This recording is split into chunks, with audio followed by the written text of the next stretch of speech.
વિદ્યાર્થી મિત્રો, આજે આપણે શુદ્રક રચિત મૃચ્છકટિકના 5મા અંકમાં દુર્દિન પ્રસંગ, એનો કથાસાર અને એનું સમીક્ષાત્મક અધ્યયન આપણે કરીશું.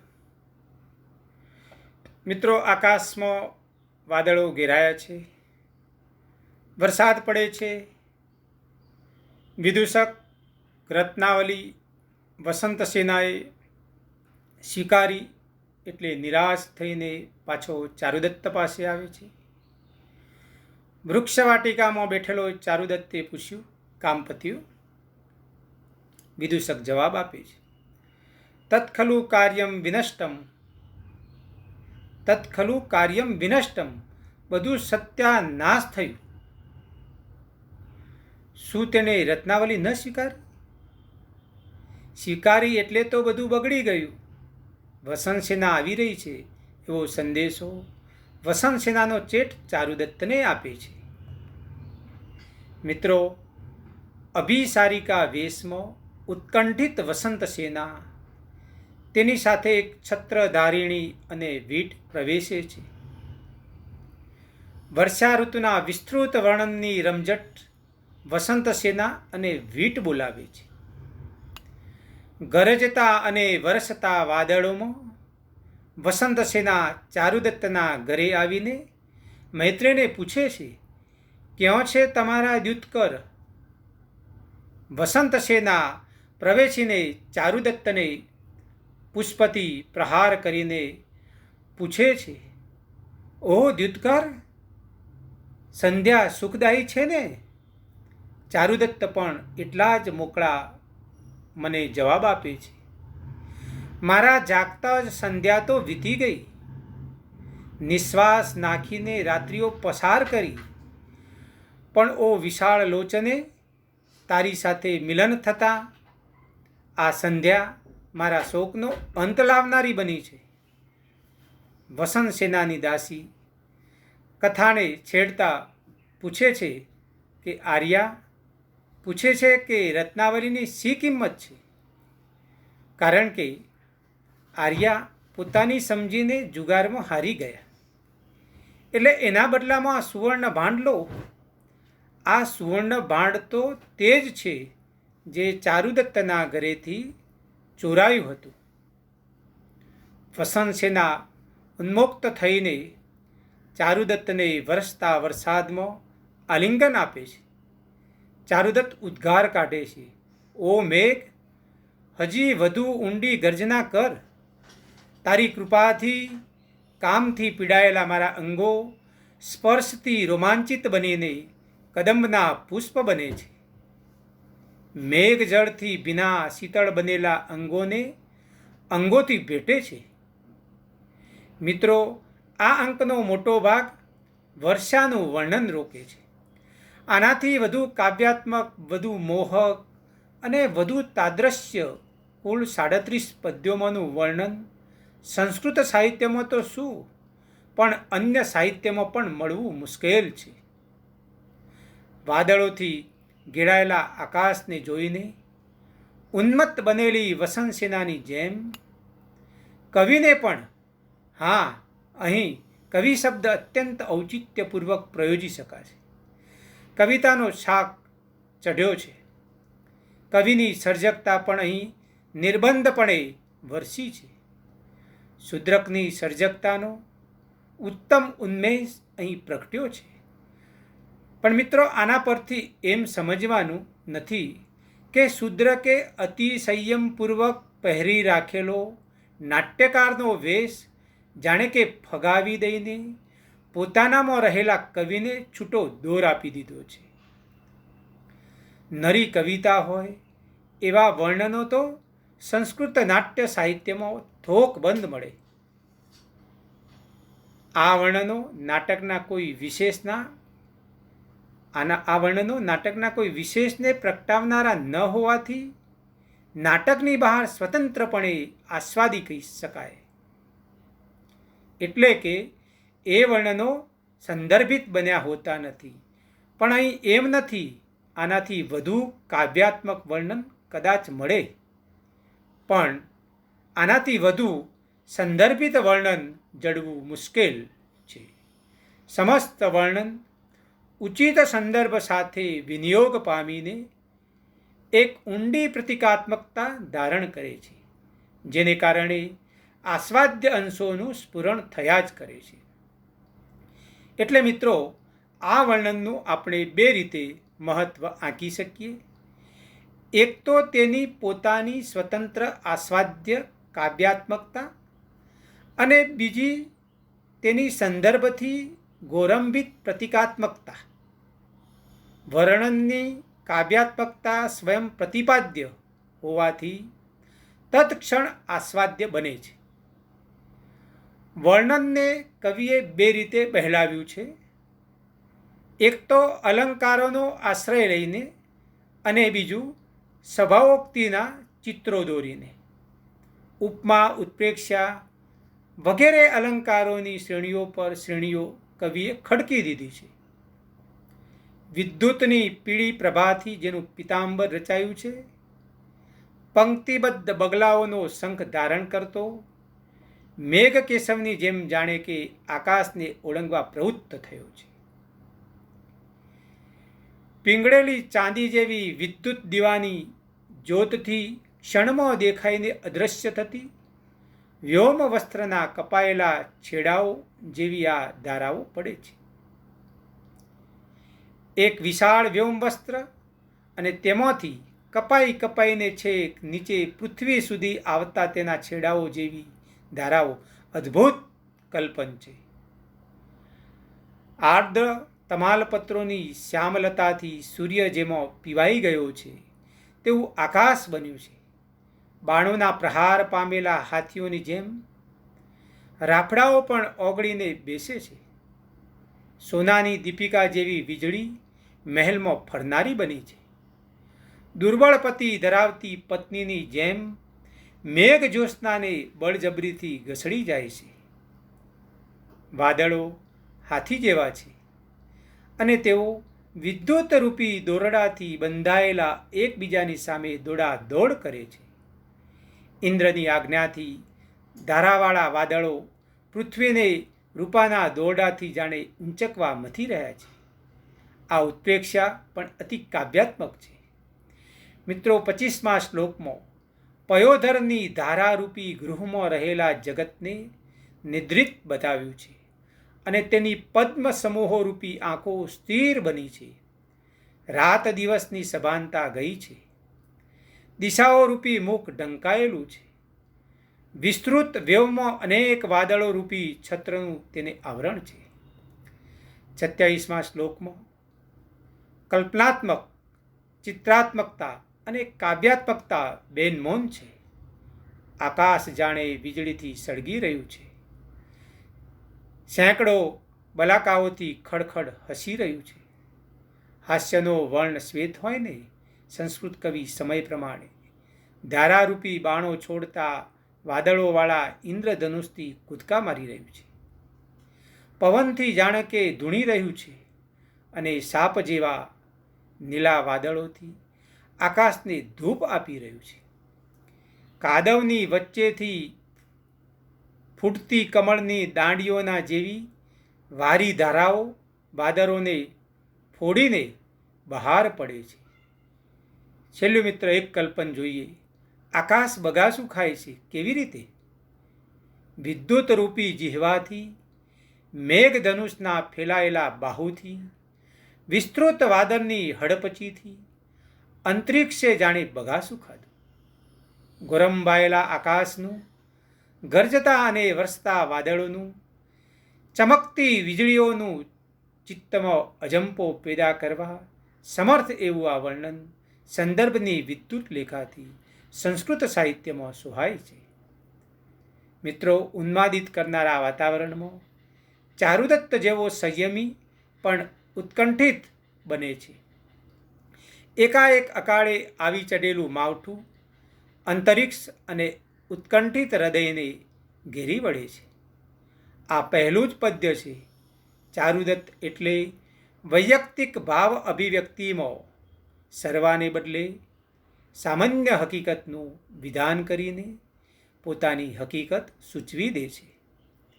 વીટ વસંત સેનાને વિયોગની વનિતાઓના હૃદય સમાન મેઘોને દર્શાવે છે, જે પર્વતના શિખરો પરથી જળુંબીને ગરજી રહ્યા છે અને તેમના અવાજથી એકદમ ઉડેલા મયુરો આકાશને મણિજડિત પંખાઓથી પવન નાખે છે. વસંત સેના રાત્રિને પોતાની કુશિત સપત્ની કલ્પીને વારંવાર ગરજીને વારે ઘડીએ રસ્તાને રોકી રહેલી ધારે છે. પણ વળી તે કહે છે, મેઘો ભલે વરસે ને ગરજે, મેઘો ભલે ને વરસે ને ગરજે, વજ્ર પણ છોડ પ્રિયતમ અભિમુખ સ્ત્રીઓ કશાને ગણકારતી નથી. મેઘો ભલે વરસે ને ગરજે, વજ્ર પણ છોડ પ્રિયતમ અભિમુખ સ્ત્રીઓ કશાને ગણકારતી નથી. વસંત સેના વળી જલધરને સંબોધીને કહે છે, હે જલધર, તું નિર્લજ્જ છે. પ્રિયતમાના નિવાસે જતી મને ગરજીને ડરાવીને ધારાઓ રૂપી હાથથી સ્પર્શે છે. શું મેં પહેલાં કદાપી તને ચાહ્યો છે ખરો, કે જેથી તું મેઘ સિંહનાદોથી ગરજે છે? પ્રિયને ઈચ્છતી મારા માર્ગને વર્ષાથી રોકવો યોગ્ય નથી. વળી વીજળીને પણ વિનંતી કરી છે કે મેઘ જો ગરજતો હોય તો ભલે તે ગરજે, કારણ કે પુરુષ તો નિષ્ઠુર હોય છે. પણ તું તો વીજળી સ્ત્રી હોવાથી સ્ત્રીઓનું દુઃખ સમજતી નથી. પ્રફુલ્લિત કદંબ અને નીપથી સુગંધિત સમયે વાદળો જ્યારે ઘેરાય છે, ત્યારે સકામાં હર્ષિતા જળથી ભીની થયેલી લટોવાળી તારા દર્શનની ઈચ્છા રાખતી વિદ્યુત વાદળોની ગર્જનાથી ગભરાયેલી આ વસંત સેના ચરણના નુપુરમાં લાગેલા કાદવને ધોતી ઊભી છે. આખું ચિત્ર અત્યંત મનોહર છે મિત્રો. કર્ણને છેડે લટકતા કદંબ પુષ્પોમાંથી ટપકતા વર્ષા જળથી જેનો એક સ્તન અભિષિક્ત થઈ રહ્યો છે, તેવી વસંત સેનાનું ચારુદત્તે દોરેલું ચિત્ર પણ અવિસ્મરણીય છે. ચારુદત્ત હવે વધુ વાર સંયમ રાખી શકતું નથી. તે વસંત સેનાને સૂચક ચિત્ર દર્શાવે છે. પીસાયેલા તમાલના રંગના મેઘોથી વ્યાપ્ત, સુગંધિત, શીતળ, સંધ્યાકાળના પવનોના ઝાપટાઓથી વિંજાતા આકાશની મેઘ સાથે સમાગમ ઝંખતી સ્વેચ્છાએ આવેલી આસક્ત પ્રિયતમા વિદ્યુત ગાઢ આલિંગન આપે છે અને વસંત સેના પણ વીજળીનું અનુકરણ કરે છે. ચારુદત્તના મનના બધા આંગળી મુસળધાર વર્ષામાં વહી જાય છે, તે પણ નિબદ્ધ છે. ચારુદત્ત કહે છે, હે મેઘ, હજુ વધુ ઘેરું ગર્જ. તારી કૃપાથી મારું પ્રણય પીડિત ગાત્ર સંસ્પર્શથી રોમાંચિત થઈને કદંબ પુષ્પ બને છે, જેને લીધે અમારા જેવાને દુર્લભ એવી પ્રિયાથી હું આજે આલિંગન પામ્યો છું. તે દુર્દિન ભલે સેંકડો વર્ષ અવિરત ધારે વરસે અને વિદ્યુત ભલે ચમકે. વર્ષામાં સંગીતના તાલ સાંભળતો સંગીત પ્રેમી ચારુદત્ત કહે છે, ધારાઓ તાડ વૃક્ષો પર તાર સ્વરે, નીચા વૃક્ષો પર મંદ્ર, શિલાઓ પર વૃક્ષ અને જળમાં ચંડ એમ તાલ પ્રમાણે બજાવવામાં આવતી વીણાની જેમ ધારાઓ પડે છે. મિત્રો, આ વર્ણનમાં પુરાણ કથાને પણ ક્યાંક આસ્વાદ્ય ઢબે પ્રયોજી છે. પદ્ય 6માં મહાભારતની કથાનો વિનિયોગ છે. મેઘથી અંધકારિત થયેલું આકાશ ધૃતરાષ્ટ્રના મુખ જેવું, હર્ષિત થઈને કિકારવ કરતો મોર, અતિ દર્પિત બળવાળો દુર્યોધન, કૂજવાનું જેણે બંધ કર્યું છે તે કોકિલ, દ્યુતમાં જીતાયેલા યુધિષ્ઠિર સમાન અને અજ્ઞાતવાસમાં ગયેલા પાંડવોની સમાન હંસો. વીજળી માટે કલ્પન શ્રેણી રચી છે. ઐરાવતની છાતી પર લટકાવેલી સુવર્ણ રજ્જુ, પર્વતની ટોચ પર ચઢાવેલી શ્વેત પતાકા, અને ઇન્દ્રભવનની દીપિકા. કવિ ક્યાંક અમૃત કલ્પનો પણ કાવ્યાત્મક રીતે મિત્રો પ્રયોજે છે. દુર્જન પર કરેલા ઉપકારોની જેમ તારાઓ અદૃશ્ય થાય છે. પ્રિયતમથી વિયોગ પામેલી સ્ત્રીઓની જેમ દિશાઓ શોભતી નથી. પ્રથમવાર શ્રીમંત બનેલા પુરુષની જેમ મેઘ ઊંચે ચડે છે અને નીચે આવે છે, વરસે છે, ગરજે છે અને અંધકારનો સમૂહ રચી દે છે. કવિએ સ્વભાવોક્તિના કેટલાક આહલાદિક ચિત્રો ખેંચ્યા છે. દુર્દીન કળા કરેલ મયુરોથી નિહાળાય છે, જેવા ઉત્સુક ઉત્કંઠિત હંસોથી અવગણાય છે. કાદવથી ખરડાયેલા મુખવાળા અને ધારાથી પ્રહાર પામેલા દર્દુરો વહેતું પાણી પીએ છે. મોરો ઉન્મત્ત થઈને કેકારવ કરવા મચી પડ્યા છે. કદંબ દીવો બન્યું છે. હાથીઓ જેવા શ્યામ ફૂલેલા અને વિસ્તૃત ઉદરવાળા ગરજતા, વીજળીયુક્ત બલાકાઓથી રંગીન વાદળોથી જેનું મન પહેલેથી જ પીડિત છે, તેઓ પ્રોષિત ભર્તુકાના મરણની દાંડી પીટતો દુષ્ટ બુદ્ધિ નઠારો બગલો પ્રાવુટ્ટ બોલીને ગામો મીઠું ભભરાવે છે.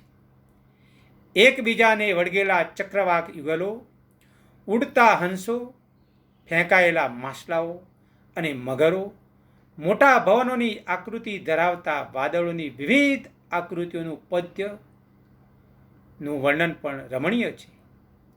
કથાનક ધરાવતા સાહિત્ય સ્વરૂપમાં નિર્ભેળ કાવ્યાત્મકતા અને સમુચિત સંદર્ભ ધરાવતું આ વર્ણન મિત્રો સંસ્કૃત સાહિત્યમાં તો અદ્વિતીય છે. આના કરતાં વધુ કાવ્યાત્મક પણ કોઈ વર્ષા વર્ણન નથી અને આના કરતાં વધુ સઅભિપ્રાયતા પણ કોઈ વર્ણનની નથી. અત્યાર સુધી આ ગડગડતા કડાકાઓ કરતા વાદળો અને ચમકતી વીજળીઓ અને બાહ્ય જગતને તદ્દન વિસરાવી દેતા આ વરસાદમાં વાચક પણ બધું વિસરી ગયો છે. બાહ્ય વિશ્વની હયાતીને જ ભૂલી ગયો છે. વિવેચકને પણ ભલે ને પછી એ વિવેચક હેનરી વેલ્સ કેમ ન હોય, હવે ભલે વિવેચકનો પ્રવેશ થાય. મિત્રો, કવિતા નાટકને પણ પોતાના પ્રવાહમાં તાણી જાય છે, એવું અહીં મૃચ્છકટિકમાં બન્યું છે. જેવી બુઈરતાનના મંતવ્ય સિવાયનું બધું જ ગ્રાહ્ય છે. 5મા અંકમાં પ્રકૃતિના ગાજવીજ ભર્યા તોફાનનો છે, તો માનવીની આંતરિક પ્રકૃતિની કામનાઓના ઉછાળનો પણ છે. ચારુદત્ત જેવો પણ આજે પોતાની જાતને વહી જવા દે છે. ઉન્મુક્ત બનીને કેટલાય કાળથી ઉતપ્ત વિતૃષ્ણાઓનું આજે સમન છે. બસ સર્વ બંધનો દૂર થયા, હવે મૃત્યુ ભલે આવે, આવવા દો. અને આપણે જોઈએ છીએ કે બંનેની તરફ મૃત્યુ પ્રબળ ગતિએ ધસ્યું આવે છે. 5મા અંક પછીથી આખું નાટક પલટો ખાય છે. બંને પોતાનો અનન્યમાં લય અને સંપ્રાપ્તિ સાધ્યા પછી છૂટા પડે છે. તે પોતપોતાના મરણ ભણી જવા માટે આ રીતે સંવિધાનમાં પણ 5મો અંક મોકાના સ્થાને આવેલો છે. ચારુદત્ત વસંત સેનાના પ્રેમ માર્ગના સર્વ માનસિક વિઘ્નો દૂર થયા, પણ હવે સ્થૂળ વિઘ્નો શરૂ થાય છે. પેલો ખૂણામાં લપાઈને સકાના રૂપમાં બેઠેલો શેતાન હવે બંને પર ત્રાટકે છે અને બધું છિન્ન ભિન્ન કરી નાખે છે. એક સર્જાયેલી સંવાદી સૃષ્ટિમાં ફરી કાળો કેર વ્યાપે છે. વિચલિત વેદાંતર આસ્વાદ પછી કેટલાક વિવેચકોને પ્રશ્ન થાય છે કે પ્રદોષના સમયે મેઘધનુષ કેવી રીતે અને બલાકાઓ દેખાય કેવી રીતે? પ્રદોષનો અર્થ તો નાઇટફોલ, ઇવનિંગ થાય છે. વાદળોને ઘટાટોપ આકાશમાં છવાઈ ગયો હોવાથી સંધ્યાકાળનું વાતાવરણ તો થોડોક વહેલો સમય લઈએ તો પણ સર્જાઈ ગયું છે અને ક્યારેક મેઘધનુષ પણ દેખાય અને બલાકાઓ પણ દેખાય. Doctor G.K. ભટ્ટ જેવા સહૃદયી વિવેચકને પણ આ ખામી જણાઈ આવે છે. ચિત્તને રસથી શાર્દ અને લીન કરી દેનારા આ વર્ણનમાં આવી નાની વિગતોની વિસંગતિઓની ચર્ચા પણ મિત્રો અપ્રસ્તુત છે. સાગર નંદી લાસ્ય નૃત્યના એક અંગ તરીકે, સ્થિત પાઠ્ય નામના નૃત્યના ઉદાહરણ તરીકે, મેઘા વર્ષંતુ ગર્જંતુ મુચ્ચંતુ શનિમ એવ વા ગણયંતી ન શીતોષ્ણમ રમણાભિમુખા સ્ત્રીય એવા પદ્યને ટાંકે છે. મિત્રો, આંકના મોટા ભાગને નૃત્ય તરીકે રજૂ કરી શકાય. હેનરી વેલ્સે પણ આવી કલ્પના કરી છે. તે 5મા અંકના નૃત્યને મૂક નૃત્યમાં રજૂ કરી શકાય એવો અભિપ્રાય ધરાવે છે. તે પોતાની વાતને આ રીતે વિશદ કરે છે. 5મા અંકની કેન્દ્રવર્તી ઘટનાને 4 પાત્રો ભજવે છે. આમાં એક છત્રધારિણી, બીજી દાસી અને વસંતસેના તેમજ ભીડ. આ દ્રશ્યમાં બંને દાસીઓ મૂક છે. આગળ ઉપર એક દાસી થોડાક વાક્યો બોલે છે ખરી. આ દ્રશ્યનું મૂક નૃત્ય 2 તોફાનોમાંથી પસાર થતા સમૂહનો અભિનય કરવામાં રહેલું છે. એક તોફાન તો પ્રકૃતિનું અને બીજું પ્રતિકાત્મક માનવ કામનાઓનું. વસંતસેના ગમે તેટલી અદ્યતન હોય, ઉષ્માભરી વારાંગના તરીકેનું તેનું ચિત્રણ ગમે તેટલું થયું હોય, પણ તે શકુંતલાની જેમ વસંતની દેવી છે. આ પ્રસંગમાં ખુલતા અને પુષ્પિત વસ્ત્રોને તેણીએ વાવાઝોડામાં ઉછળતા હોય તેમ આવર્તિત કરવાના છે. એ જ પ્રમાણે આ વાવાઝોડામાંથી પૂરમાંથી પોતાને રક્ષતી અને હર્ષ પામતી પણ દેખાવી જોઈએ. નિસંશયપણે તે જ આ નૃત્યમાં મુખ્ય નર્તિકા હશે. પણ છત્રધારિણી પણ મુખ્ય નર્તિકા હોય એ અસંભવિત નથી, કારણ કે છત્ર તે રંગમંચ પરિવેશની અગ્રતમ સામગ્રી હશે. જેને છત્ર નૃત્ય કહી શકાય તેમાં દાસીએ આખા પ્રસંગના પરિમાણને બરોબર વ્યક્ત કરવું જોઈએ. એટલે વસંતસેના ભાવપૂર્વક સંવાદો બોલે અને તે પ્રમાણે સત્રવાહિની નૃત્ય કરે. તો મિત્રો, આ દુર્દિન સંદર્ભેનો કથાસાર અને એનું સમીક્ષાત્મક વિવેચન તમારી સમક્ષ રજૂ કર્યું. અસ્તુ. જય હિન્દ.